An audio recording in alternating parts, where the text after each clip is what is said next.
You are watching Lekki Prime channel. I am Ahmed Kags. The headlines.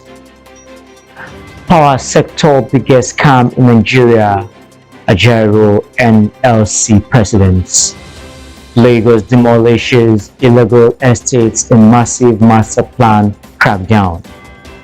Obi Kwankwaso's alliance seals embassy defection.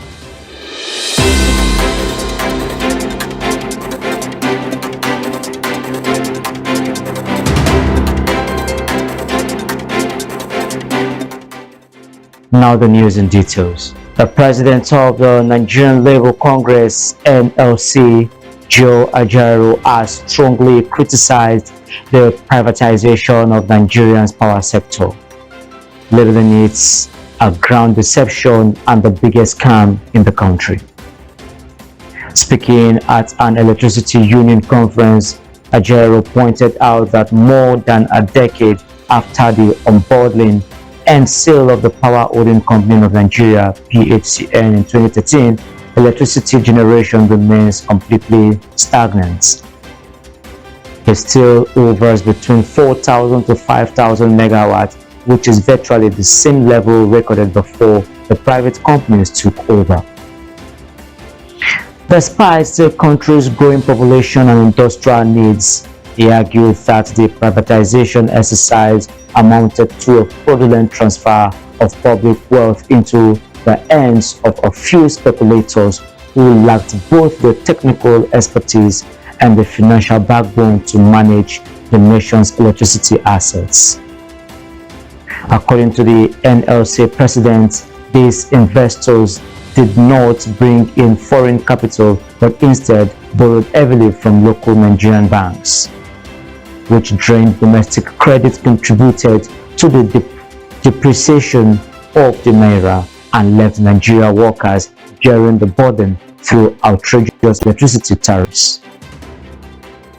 Furthermore, Ajah vehemently rejected the federal government's proposed plan to inject between 2 trillion and 3 trillion as a bailout to settle debts owed to power generation companies, GenCos, dismissing the electricity subsidy claims as a phantom ruse.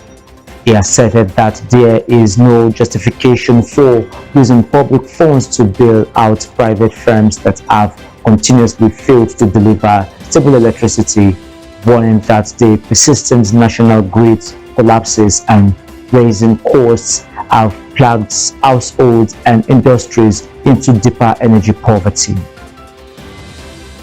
In response to these heavy allegations, the Association of Power Generation Companies strongly pushed back, condemning Ajah's statements as simplistic, inflammatory, and misrepresentation of facts. The APJC argued that the power sector's chronic struggles are caused by severe liquidity challenges rather than institutionalized extortion, noting that the GenCos currently face massive financial risk with unpaid invoices exceeding 6 trillion naira. As of May 2026, the NLC continues to demand an immediate thorough review of the electricity sector and has called for a national stakeholder summit to draft a People's Power roadmap, warning of wide labor action if the government fails to implement meaningful reforms.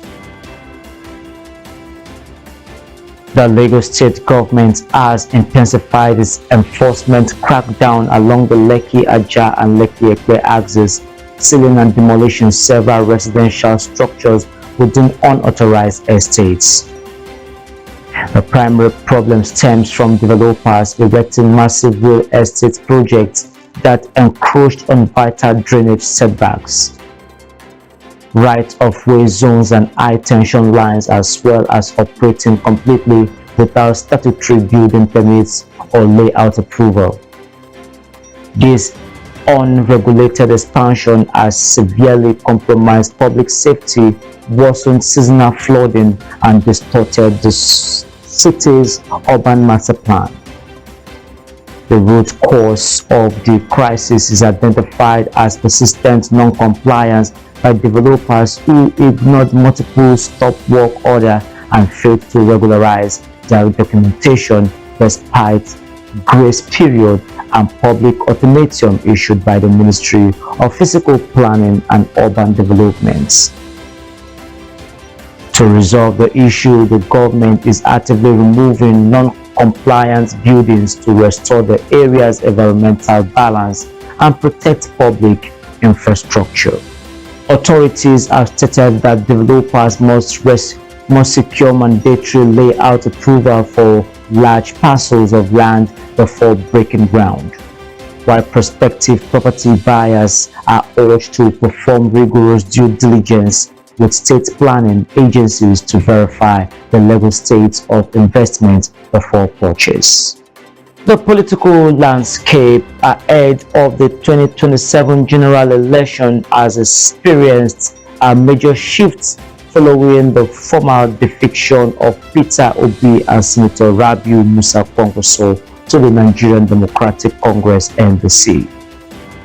Initially, both leaders had attempted to build a formidable opposition alliance under a different political platform, specifically navigating a coalition involving the African Democratic Congress (ADC) in an effort to challenge the ruling party. However, this arrangement quickly fractured due to severe internal party turmoil, endless litigation, mutual suspicion, and structural divisions. Central to their exit was the persistent uncertainty over whether the previous party platform could guarantee a stable environment for their joint political ambitions, particularly regarding the securing of an official, undisputed presidential and vice presidential tickets. Seeking a more structured and unified front, Obi and Kwankwaso finalized their move to the NDC in early May 2026, where they were officially received by the party's national leadership in Abuja. The alliance has solidified significantly within their new political home at the recent NDC National Convention. Kwankwaso formally surrendered the presidential slot to Peter Obi, declaring an ironclad coalition strategy aimed at consolidating the massive vote blocks of both the Obidient and the Kwankwasiyya movement onto a single joint ticket for the 2027 polls. Now recap on the headlines. Power sector biggest scam in Nigeria, Ajah, Nigerian Labour Congress presidents. Lagos demolishes illegal estates in massive master plan crackdown. Obi Kwankwaso alliance seals NDC defection. Keep watching Lekki Prime channel, and do not forget to subscribe to our YouTube channel and follow our other social media platforms. I am Ahmed Cox.